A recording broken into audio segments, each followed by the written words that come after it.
누가복음 15장에는 잃은 것을 찾는 세 가지 이야기가 있습니다. 각각의 이야기가 아니고 3부작 시리즈 이야기고요. 그 시리즈 이야기를 마치는 종합하는 이야기가 탕자의 비유인데, 탕자의 비유도 하나의 이야기가 아니라 사실은 두 개의 쌍으로 진 이야기 비유입니다. 그래서 전반부는 탕자의 비유이고요. 후반부는 마다들의 비유입니다. 마다들의 모습을 통하여 예수님께서 말씀하시고자 하는 이야기가 있는 거예요. 그 말씀이 15장 전체의 핵심이고 결론입니다. 그래서 이 이야기를 올바로 이해해야지 15장 전체를 이해하는 것이 되고 올바로 깨닫고 말씀도 적용하고 우리의 생에 빛이 될 수 있는 말씀이 될 수 있다라고 예수님이 그렇게 말씀하신 거예요. 그래서 오늘 마다들의 비유 15장 마지막의 비유입니다. 3부작 이야기의 마지막 이야기입니다. 누가복음 15장 1절에 이 세 비유를 주신 그 이유가 나타나는데, 모든 세리와 죄인들이 말씀을 들으러 가까이 나와왔다라고 그렇게 말씀합니다. 세리와 죄인들이 예수님의 말씀을, 하나님 나라에 관한 말씀이에요. 막연한 성경 이야기가 아니라 하나님 나라가 어떠한 나라인지에 관한 말씀인 것입니다. 근데 여러분, 바리새인과 세리도 하나님 나라에 관해서 가르쳤어요. 오늘날 많은 교회들이 예수님에 대해서 가르치고 예수 믿음에서 가르치는 것처럼 당시 사람들도 하나님 나라에 대해서 가르쳤어요. 그런데 여러분, 성경을 보고 가르친다고 말을 하지만 그게 같은 것이 아닌 것이 상당히 많아요. 그래서 여러분, 우리가 예수님께 더 가까이 주님의 말씀을 더 온전하게 이해할 수 있도록 힘쓰고 노력하시는 여러분 되시고, 하나님의 은혜로 성령의 축복을 받아서 하나님의 말씀을 온전히 이해하는 그 기쁨을 누리시게 되는 우리 저와 여러분들 되시기를 주님의 이름으로 축복합니다. 모든 세리와 죄인들이 말씀을 들으러 예수님께 가까이 나와왔다라는 것입니다. 하나님 나라의 말씀을 들으러 온 거예요. 바리새인과 서기관들이 가르친 그 나라에 관한 얘기가 아니라 예수님이 말씀하시는 그 나라에 관한 이야기를 들으러 나온 것입니다. 그럼 누가 섭섭해요? 바리새인과 서기관들이 싫어합니다. 종교적인 그 헤게모니, 주도권을 급격하게 상실하는 상황 속에 있는 이 주류 종교인들이 많이 섭섭해하고 질투심이 생겨나게 되었죠. 그래서 바리새인과 서기관들이 수군거렸다, 비난했다라는 뜻이에요. 이르되 이 사람이 그 사람을 비하하는 말이에요. 거의 욕에 가까운 말입니다. 이 사람은 누구예요? 예수님이죠. 예수님이 누구셔요? 하나님의 아들이신 분이셔요. 하나님을 직접 대면하고 그분이 어떤 분인지 제일 잘 아는 분이 누구예요? 예수님이셔요. 하나님의 나라의 예언에 대해서 가장 분명하게 알고 있는 분이 누구예요? 예수님이셔요. 근데 이 사람이 죄인을 영접하고 음식을 같이 먹는다라고 비난을 하는 것입니다. 그 이야기를 하는 비난하는 소리를 들었을 때 예수님이 그냥 듣고 마는 것이 아니라 그들에게 하나님 나라가 어떠한 나라인지 말씀하셔요. 여러분, 그들에게 하나님의 나라가 어떠한 나라인지 말씀하시고 그 하나님 나라에 참여하는 사람들의 모습이, 하나님 나라에 참여하는 사람들의 모습이 어떠한지를 아주 극적으로 나타내는 세 비유가 바로 누가복음 15장의 그 세 비유입니다. 그래서 첫 번째로 잃은 양의 비유, 잃은 은전의 비유, 그리고 이제 마지막으로 잃은 아들을 찾는 비유. 근데 잃은 아들이 탕자만 잃은 아들이 아니라 누구도 잃어버렸어요. 집안에서 교회 안에 생활 잘하는 것처럼 보였지만 잃어버린 아들이에요. 그래서 먼 나라로 간 아들도 잃어버렸지만 이 이야기의 마지막 단락에서 나타나는 잃은 아들의 또 다른 잃은 아들의 비유가 있는데, 잃은 마다들의 비유에 관한 말씀이에요.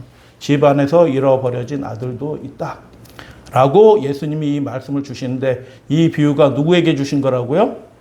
바리새인과 서기관들, 예수님이 하나님 나라의 복음을 전파하시고 그 나라를 세우시는, 죄인을 영접하고 음식을 같이 먹음으로 그의 나라를 세우시는 것을 비난하는 그들에게 집 안에서 잃어버려진 마다들의 이야기를 들려주신 것입니다. 함께 살펴보겠습니다. 25절. 마다들이 밭에 있다가 돌아온다라고 이야기합니다. 여러분, 예수님의 이야기 중에서, 예수님의 비유에서 길이도 제일 길어요. 탕자의 비유가. 예수님의 비유가 이렇게 긴 비유들이 없어요. 사실은. 아주 짧은 거는 단어 4개, 5개로 이루어진 비유도 있어요. 예수님의 비유 가운데서. 그런 짧은 비유로도 예수님이 하나님 나라에 대해서 말씀하실 수 있는 분이신데 지금 이 상황은 하나님 나라의 가장 중요한 속성에 대해서 그것에 대하여 도전을 받는 상황이기 때문에 예수님이 아주 극적으로 3부작 이야기를 통하여 극적인 이야기, 맨 마지막엔 가장 위대한 신학적인 이야기들을 다 담은 정말 놀라운 말씀을 주시는 것입니다. 그게 탕자의 비유, 이른 맏아들의 비유인데 25절에 맏아들 이야기를 하시는 것입니다. 전반부 이야기만 해도 충분히 메시지가 전달될 수 있어요. 탕자가 돌아왔다. 아버지가 그를 찾아냈다. 그리고 화목의 잔치를 열어서 함께 기뻐하였다라는 얘기가 이른 양의 비유에서도 나오고 이른 은전에서 비유에서도 나오고 이른 아들 탕자의 비유에서도 나오는 거예요. 충분히 그걸로 그 이야기가 더 극적으로 확장이 된 것처럼 보이는데 예수님이 거기서 끝내지 아니하시고 진짜 이야기, 예수님이 들려주고 싶은 진짜 이야기가 이 이른 맏아들에 관한 이야기인 것입니다. 맏아들은 밭에 있다가 돌아와서 집에 가까이 왔다라고 그렇게 말씀하는 것입니다. 여러분, 맏아들이 집안에 들어왔어요? 안 들어왔어요? 안 들어왔어요. 그 집안에서 지금 뭐 하고 있어요? 잔치하고 있어요. 누가 연 잔치예요? 아버지가 연 화목의 잔치예요. 탕자를 다시 아들로 복권시켰다라는 것을 마을 사람들에게 알리는 화목의 잔치고 그 잔치가 아주 융성하게 열렸다. 송아지를 잡고 어떻게 해요? 악사를 여러분 생일 때 여러분은 유명한 가수 초청해가지고 뉴진스나 이런 가수 초청해가지고 집에서 공연하면서 생일 축하해 본 적 있으세요? 앞으로 그럴 계획이 있으시나요? 여러분은 그럴 계획을 세우셔도 그렇게 못해요. 돈이 없어가지고. 뉴진스 한번 초청하면은 뭐 1억, 2억 깨질 텐데 어떻게 그 뉴진스 초청해가지고 생일 잔치를 하겠어요. 그런데 이 아버지는 어떤 아버지예요? 살찐 송아지를 잡고 악사를 동원해서 잔치를 열 수 있는 부자예요. 그리고 그 마을 사람들이 어디 다 들어가 있어요? 그 집안에 다 들어가 있어요. 그러니까 이 아버지의 집은 이렇게 지금도 유대인들의 집은 방 한 칸짜리예요. 대부분 2000년이 지나도 보통 사람들이 사는 집안은 방 한 칸이에요. 그런데 이 아버지의 집은 어떻게 해요? 마을 사람 전체가 150명, 200명이 다 들어갈 수 있을 만큼 그 집이 어떻게 했다? 어마어마하게 큰 집이었어요. 잔치가 벌어졌다는 뜻이에요. 근데 이 맏아들이 밭에서 일하다가 돌아오는데 집에 들어가지 않고 지금 어디에 있어요? 집 가까이에 있어요. 구원받을 뻔한 사람이 예수님을 알 뻔하고 하나님 나라에 들어갈 뻔한 사람이 제일 불행한 사람이에요. 집 가까이 왔는데 교회 문턱까지 왔는데 그 믿음의 문턱 하나를 건너서서 예수님을 영접하고 하나님의 나라의 백성으로 들어가면 영생을 얻는데 집 가까이 근처까지 왔는데 들어가지 않는 거예요. 아슬아슬한 사람이에요. 거의 구원에 가까운 사람인데 결정적인 것이 없어서 구원받지 못하는 사람의 모습이에요. 결정적인 거. 다른 거 다 훌륭해요. 여러분, 바리새인들과 서기관을 비하하면 절대로 안 돼요. 제가 여러 번 말씀드렸듯이 바리새인과 서기관들은 매우 훌륭한 종교인들이에요. 그들에게 배울 점이 너무너무 많다. 요즘 교인들이 그의 모습들을, 그들의 신앙생활을 배워야 된다, 사실은. 근데 결정적인 것이 비뚤어졌기 때문에 하나님 나라의 근처까지 왔지만 들어가지 않는 그들의 모습을 빗대어 맏아들의 비유로 말씀하셔요. 집 가까이 왔는데 풍악과 춤추는 소리를 들었다. 그런데 한 종을 불러라고 얘기했는데 여기 한 종이라는 말이 종이란 뜻이 아니에요. 잔치에 참여했다가 집으로 돌아가는 아주 어린 소년, 소년 이런 뜻이에요. 그러니까 이 말씀의 내용들을 잘 이해를 못하니까 성경 도처에서 이제 번역이 틀린 것들이 많이 있어요. 어린 소년이 등장하는 거예요. 집안 사람이 아니라 마을 사람이에요. 젊은 아이들까지도 탕자가 돌아온 것을 영접한 아버지의 화목의 잔치에 마을 사람들이 다 참여했다라는 뜻이에요. 그 젊은 아이들까지도 참여하였다라는 그런 뜻이에요. 예수님의 이야기의 긴 비유의 말씀들 가운데서 종종 전환점이 되는 사건이 드러날 때 비유는 보통 두 사람이 등장하면 많이 등장해요. 서로 대척점이 있는 두 사람이 등장하면 많이 등장하는데 이런 이야기, 스토리가 굉장히 긴 이야기들 가운데서 어떤 경우에는 제3의 인물이 등장하는데 제3의 인물이 그 이야기의 핵심 키워드를 가지고 있는 경우들이 종종 있어요. 한 종을 불러 그 어린아이가 잔치에 참여하다가 집으로 돌아가는 거예요.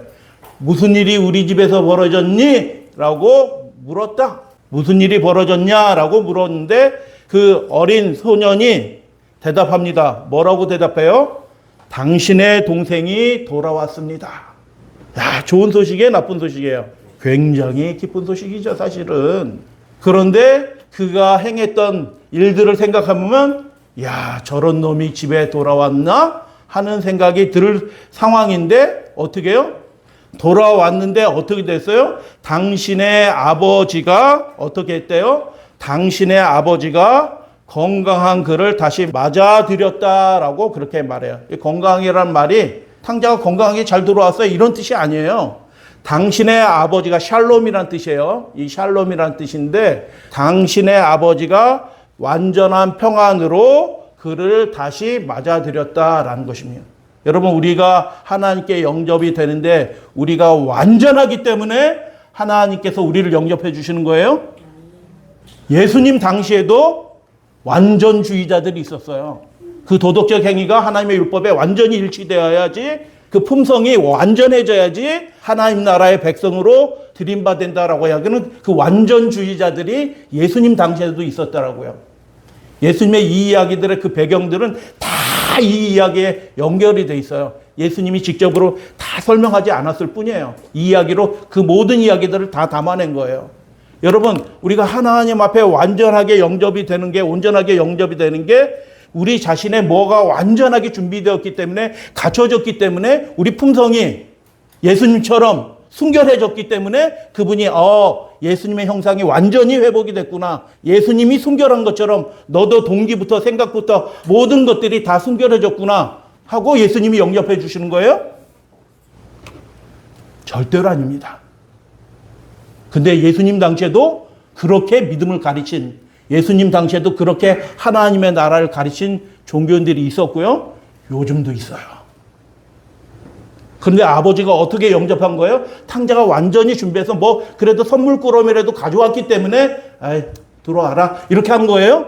아무것도 갖추지 못했지만 의에 대해서 완전히 파산했지만 동구밭까지 달려나간 그 아버지가 그 자신의 사랑과 긍휼하심으로 그를 샬롬으로 완전한 평안으로 그를 다시 맞아들였다라고 증언하는 거예요. 제3의 인물이 이 이야기의 핵심 주제를 건들고 있는 거예요. 예수님은 이야기의 천재예요. 이렇게 이야기하는 사람을 비슷한 사람도 저는 한 사람도 보지 못했어요. 예수님처럼 말할 수 있는 사람은 이 세상에 아무도 없어요. 흉내도 안 돼요, 사실은. 야, 어떻게 그 수많은 이야기들을 한 이야기 안에 다 녹아서 이렇게 말씀하실 수 있을까? 저는 정말 경외의 심을 갖고 이 예수님의 말씀을 읽게 됩니다. 당신의 아버지가 주체가 누구예요? 하나님 나라로 들어가게 되는 데 있어서 결정적인 행위를 하는 그 주체가 누구라고요? 아버지예요. 아버지가 한 그것 때문에 우리가 하나님 나라에 들어가게 된다. 여러분 믿으시게 되길 바랍니다. 복음이에요. 진짜 그 복음. 오늘날 많은 교회가 덮어버린, 위장해버린 원래 그 복음. 탕자가 그래서 그냥 영접됐다고요? 아버지가 희생해요. 대속 이야기가 들어가 있다고요, 거기에. 그리고 탕자가 그냥 영접됐다고요? 그 마음이 완전히 아버지의 사랑으로 녹아서 변화되었다고요. 변화에 관한 얘기예요. 그냥 믿으면 구원 얻어요. 참 완전론의 반대죠. 그냥 믿으면 구원 얻어요. 세상에 그런 구원이 어디 있어요? 예수님이 말씀하신 구원은 절대로 그런 구원은 아니에요. 그 마음이 완전히 하나님의 사랑으로 녹아서 아버지와 함께 동행해서 그 잔치하는 그 아버지 집으로 들어가는 이야기가 우리의 인생의 신앙생활의 이야기예요. 다시 말씀을 드려요. 당신의 아버지가 하늘 아버지께서 동구밖까지 달려나와서 우물쭈물해서 집 안으로 마을 안으로 들어갈 수 없는 이 탕자를 달려나와서 동구밖까지 달려나와서 그를 부둥켜 안고 울며 입을 맞추고 그에게 모든 것을 다 갖춰 주게 하고 아버지와 함께 집으로 돌아온 이야기가 신앙생활에 구원받는 믿음의 사람들의 이야기다. 그래서 아버지의 샬롬으로 아버지의 완전한 평안으로 그를 다시 맞아들였다. 할렐루야 아멘. 아버지가 희생한 거예요. 아버지의 희생 때문에 동네 사람들이 안 돼요 라고 못하는 거예요. 동네 사람 보통 같은 경우면은 안 돼요. 탕자 우리 마을에 한 발짝도 들여놓지 못해요 라고 마을 사람들이 막을 거예요.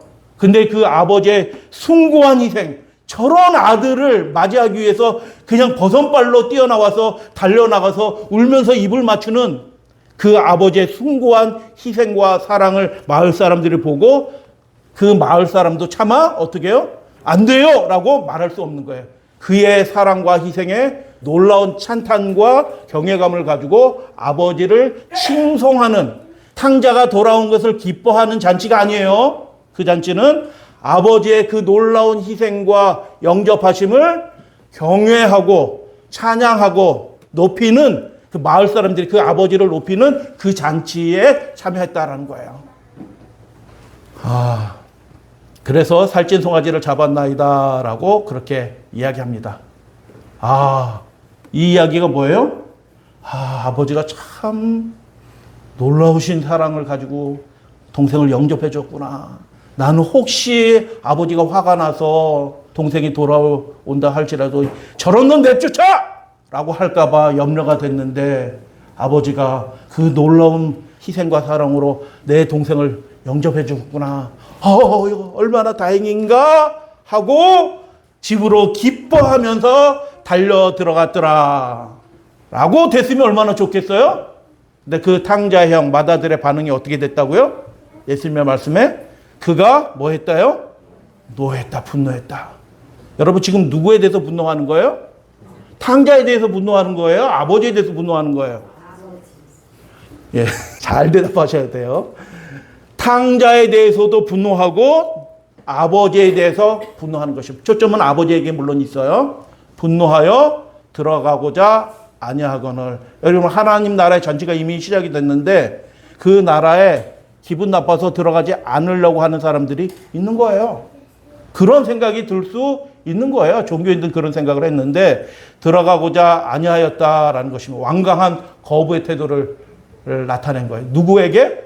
아버지의 결정에 대하여 반대하는 것입니다. 하나님 나라의 복음에 대해서 반대하는 것입니다. 그런데 아버지가 어떻게 해요?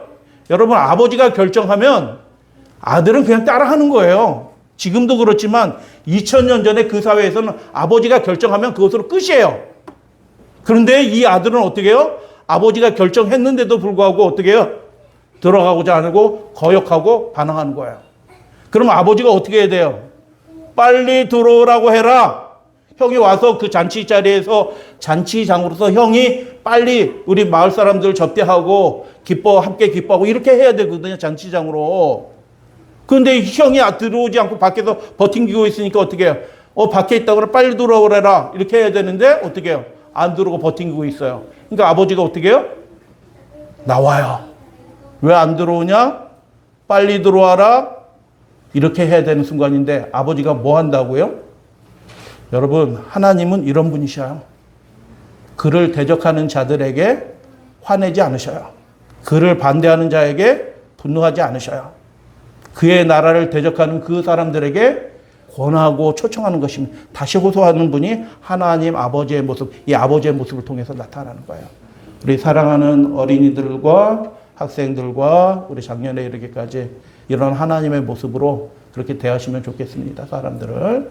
권한대라고 됐어요. 권했어요. 그러면 어떻게 해요? 아버지께서 이렇게 나와서 친히 이렇게 화낼 줄 알았더니 이렇게 좋은 말로 이렇게 권하면 어떻게 해요?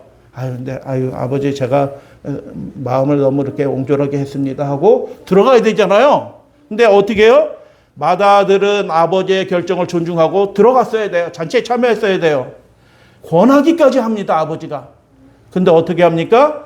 그가 아버지에게 대답합니다. 말하지 말았어야 되는 순간에 말대꾸하는 거예요. 상황이 악화되는 게 이런 일 때문에 다 악화돼요. 충분히 뜻이 드러났고 아버지의 사랑이 증거됐는데 거기에 대하여 말대답하는 것입니다.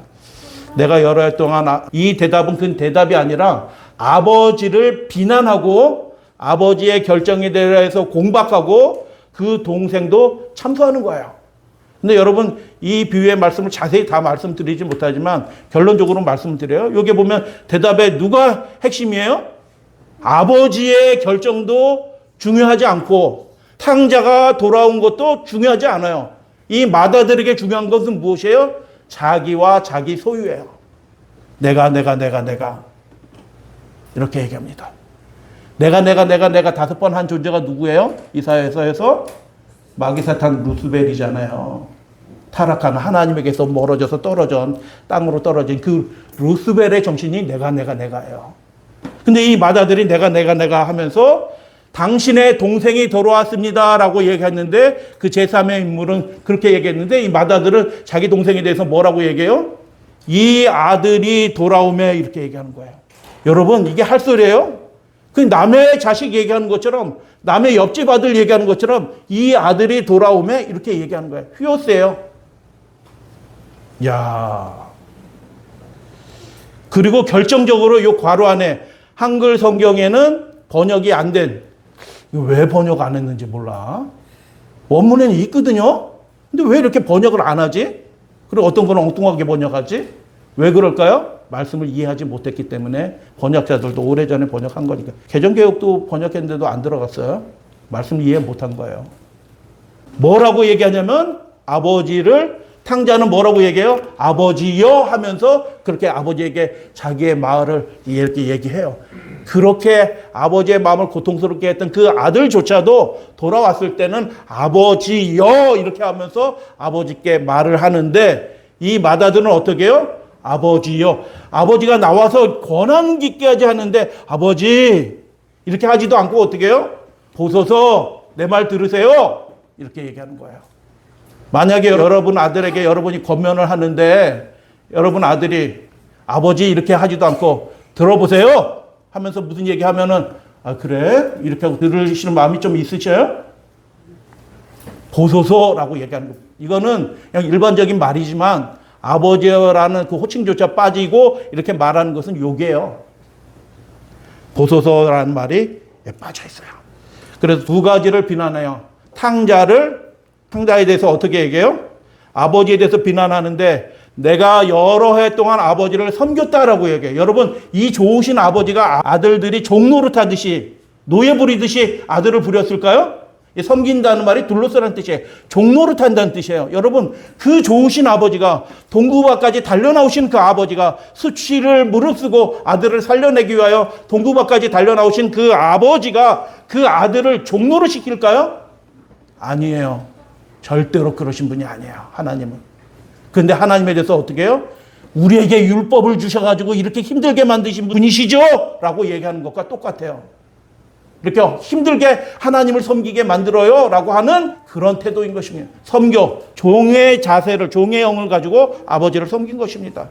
그 아버지의 명령을 어김없이 행하였다라고 얘기합니다.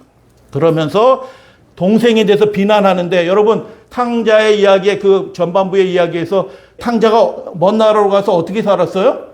허랑방탕하게 살았어요. 영어로 프로디걸인데 프로디걸이 창녀와 음란하게 살았다는 말이 전혀 없어요. 원문에 그런 뜻이 아니에요.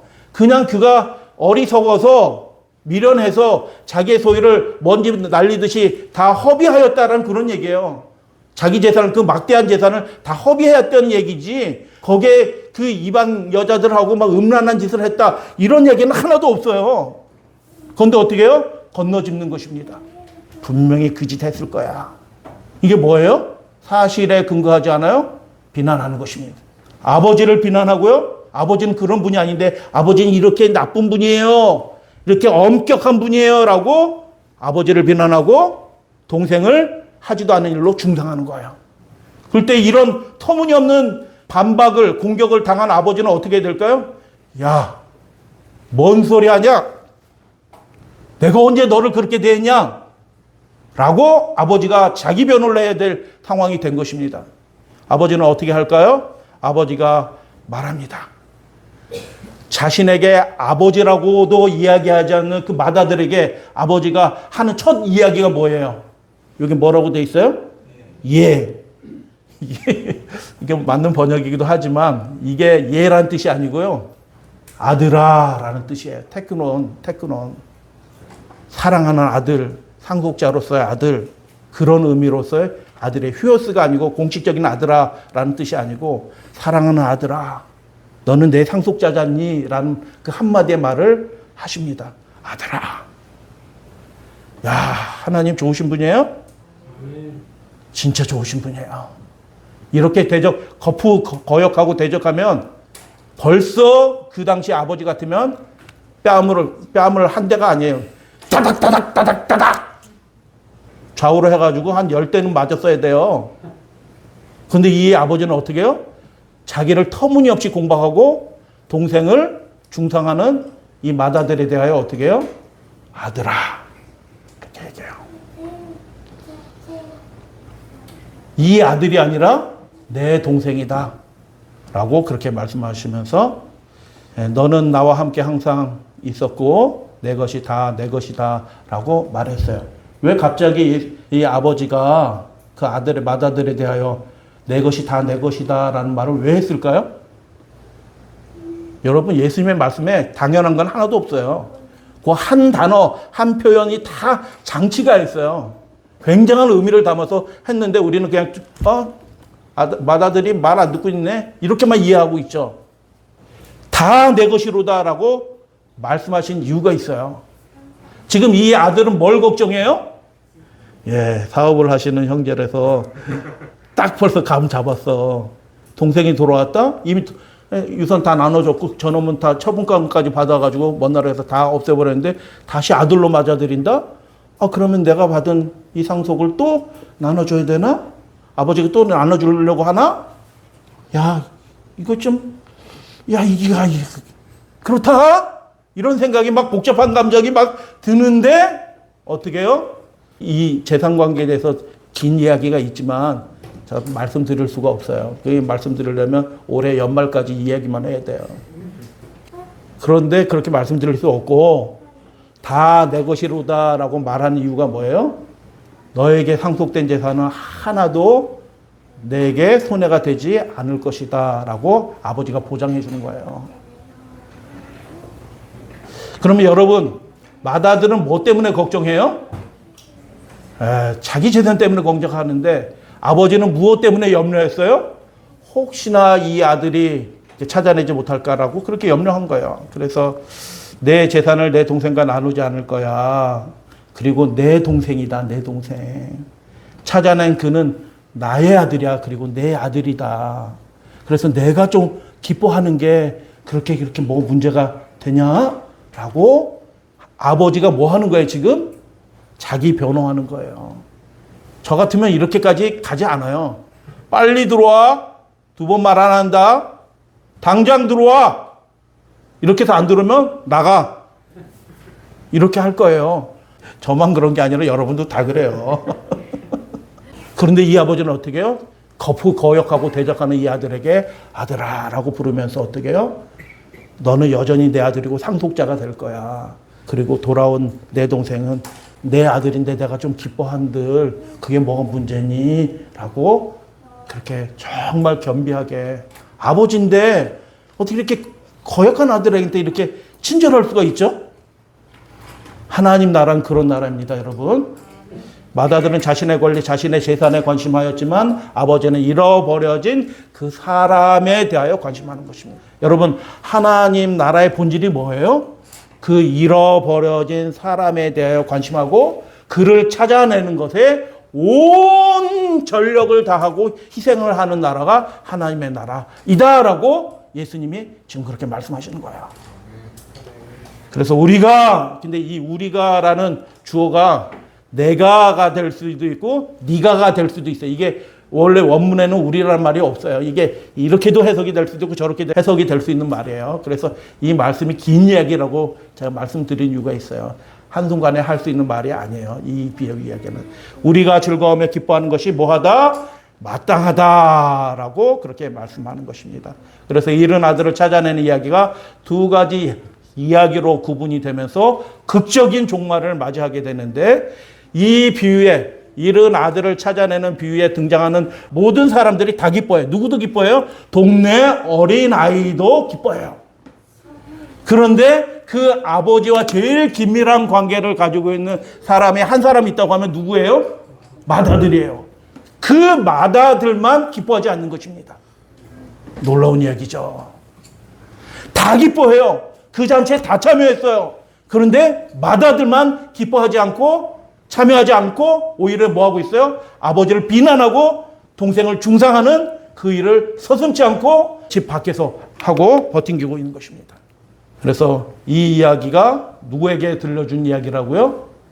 하나님 나라가 이루어지는 그 일에 예수님이 그 죄인들을 영접하고 그 나라를 시작하는 그 나라의 모습을 보고 비난하는 그 당시에 나름대로 경건한, 나름대로 신실한 신앙생활을 하던 그 신학자들, 종교인들, 지도자들이 그렇게 이야기하는 것에 대해서 너희들이 다 좋지만 하나님 나라에 대해서 결정적으로 너희들이 모르고 있구나.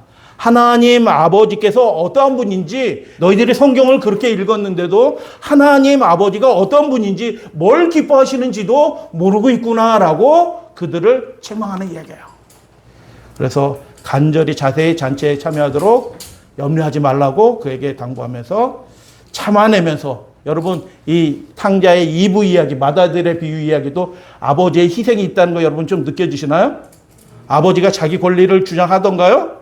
아니요. 자신의 권리를 다 내려놓고 아버지가 오히려 종처럼 그 맏아들에게 설명을 하고 호소하고 그렇게 하는 거예요. 아버지의 희생이 담겨져 있어요. 그래서 잃은 양의 비유를 시작하는 이 이야기의 마지막에 맏아들의 비유를 주신 이유가 있습니다. 잃은 양을 찾아서 그 목자가 떠났다. 99마리는 들에 두고 어떻게 그렇게 할 수 있느냐. 이중적인 수사 장치인데 양을 혼자서 치는 목자는 없어요. 2명, 3명 또는 그 이상의 사람들이 함께 이 양은 네 양, 요 양은 내 양 이런 게 아니고 그 합쳐서 다 우리 양이에요. 네 양 잊어버렸으니까 네가 찾아가라. 이게 아니고 우리 양 중에 한 마리가 없어진 거예요. 이해하셨나요? 그렇게 된 거예요. 그렇게. 그런데 그 한 마리를 찾아오면 네 양 찾았네? 이게 아니고 누구 양 찾은 거예요? 우리 양 찾은 거예요. 우리 양. 그 동생이 돌아왔어요. 어떤 아들 돌아왔네? 남의 아들 돌아온 것처럼 돌아온 거예요. 네 동생 돌아왔잖니? 라고 그렇게 이야기하는 거예요. 공동체를 다루고 있어요. 하나님 나라를 다루는 것이에요. 그래서 잃은 양을 찾아 집으로 데려오는 일은 공동체에 따른 사람들에게 대단히 고마운 일이에요. 왜요? 자기가 찾았어야 되는데 대신 누군가 찾아왔으니 그게 어떻게 해요? 어휴 고마워 수고했어 라고 이렇게 얘기하는 거예요. 야 네 거 찾았니? 잘 됐다 이렇게 얘기하는 거 아니고 어떻게 해요? 어휴 찾아냈네 고마워 라고 하는 거예요. 여러분 하나님이 이 시대에도 고마워하는 사람이 있어요. 어떤 사람일까요? 잃어버린 그 한 사람을 찾아내기 위해서 수고하고 기도하고 희생하고 모이기를 힘쓰고 함께 연합하는 그 사람들에게 하나님 아버지, 그 나라의 주인이신 하나님 아버지가 고마워하실 줄로 저는 믿습니다. 네, 하나님이 고마워하는 사람들이 있어요. 그래서 다시 한번 회개에 대해서 말씀을 드리는 거예요. 회개가 종교적으로 완전히 뭐 잘못된 회개를 끊어내고 그게 회개가 아니에요. 여러분 그렇게 끊어내고 하나님께 돌아올 사람은 한 사람도 없어요.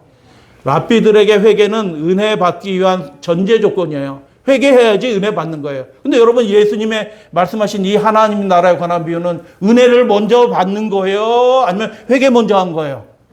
은혜 받은 다음에 회개가 일어나요. 그 은혜를 깨닫고 하나님의 사랑을 느끼기 시작하면서 회개가 일어나는 거예요.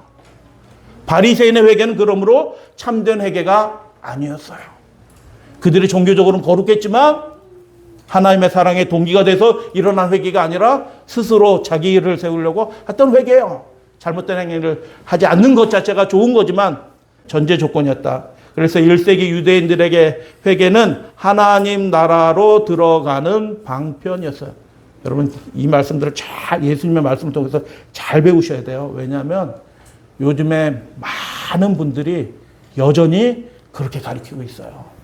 이런저런 것을 많이 들어서 그럴듯하게 가짜 복음을 여전히 가르치고 있다고요. 맏아들은 아버지를 대적하였고 자신의 동생을 중상하였어요. 그런데 아버지는 어떻게 해요? 이놈이 해야 될 그 순간에 얘야 아들아 라고 하는 아버지였어요. 아버지는 다른 방식으로 탕자한테도 모욕을 당했어요. 근데 이제 맏아들로부터 다시 무자비하게 무참하게, 여러분 지금 잔치가 벌어졌으니까 동네 사람들이 다 알고 있어요. 뭘 알고 있어요? 맏아들이 이 놀라운 화목의 잔치에 없다는 것을 다 알고 있어요. 아들 어디 있어? 당신 맏아들 어디 있어? 아버지가 뭐라고 대답해야 될까요? 아버지가 욕당하고 있어요 지금. 빨리 들어갔어야 돼요.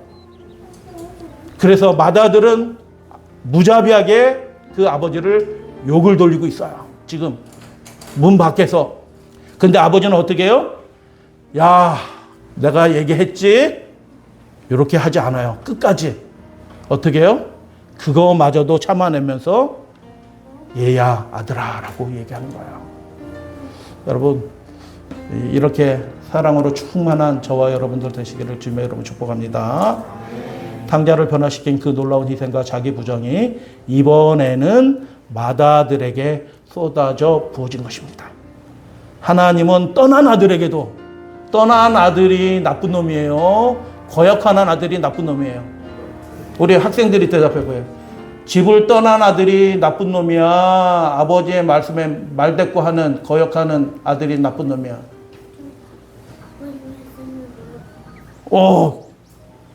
예수님은 그런 뜻으로 얘기한 거예요.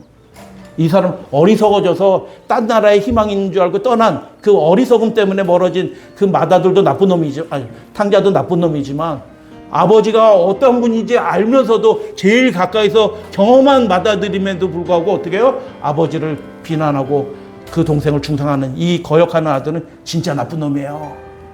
근데 아버지의 사랑은 어떻게 해요? 도전받는 거예요. 하나님의 긍휼하심이 도전받고 있어요. 근데 하나님은 어떻게 해요? 자기가 모욕당하고 크게 회방을 당하는데도 불구하고 그 아버지는 조금도 흔들리지 않아요. 여러분 하나님의 나라는 그런 나라입니다. 그래서 이제 맏아들이 반응할 차례인 것입니다. 탕자는 어떻게 해요? 아버지의 그 사랑에 감복을 받아서 마음을 바꾸고 아버지와 함께 집으로 들어가요. 이제 이 놀라운 아버지의 오래 참으심과 긍휼하심과 자비의 호소를 들은 이 맏아들은 어떻게 할까요? 오픈 엔디드예요. 결말이 없는 이야기예요. 아버지의 이 호소를 듣고 들어갈지 여전히 어떻게 해요? 아버지를 완고하게 거절할지 결정은 안 나 있어요. 왜 이런 결말이 없는 이야기를 왜 하셨을까요? 이 이야기를 지금 누구에게 들려주신 거예요? 너희들은 어떻게 하겠니? 하나님의 나라가 이미 시작이 되었다. 그 결정적인 때가 이미 다가오고 있다. 너희들 어떻게 하겠니? 나와 함께 그 나라를 함께 세우지 않겠니? 라고 예수님이 그들에게 호소하고 초청하는 것입니다.